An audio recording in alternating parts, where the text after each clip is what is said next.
When we're in the middle of the dialogue between the app and the user, the utterance completed method that we looked at in the previous video calls this method listen to launch the Android speech recognizer to receive spoken input from the user. Now in our method we first set our own status variable listening equal to true because now we're going to be listening.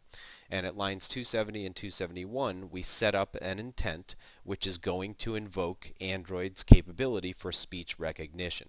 And you can see that the intent receives as its argument the constant recognizer intent dot action recognize speech.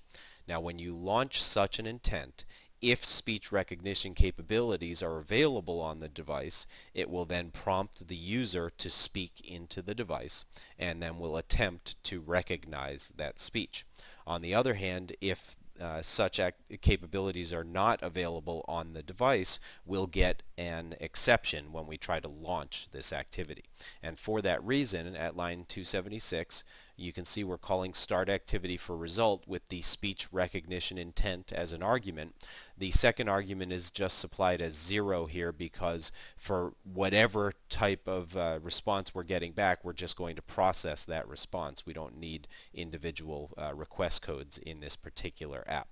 Now, if the try executes successfully, that would mean that speech recognition capabilities are available. If it fails with an activity not found exception, that would mean that speech recognition is not supported on the device, in which case we will use our view update handler to display an error message to the user.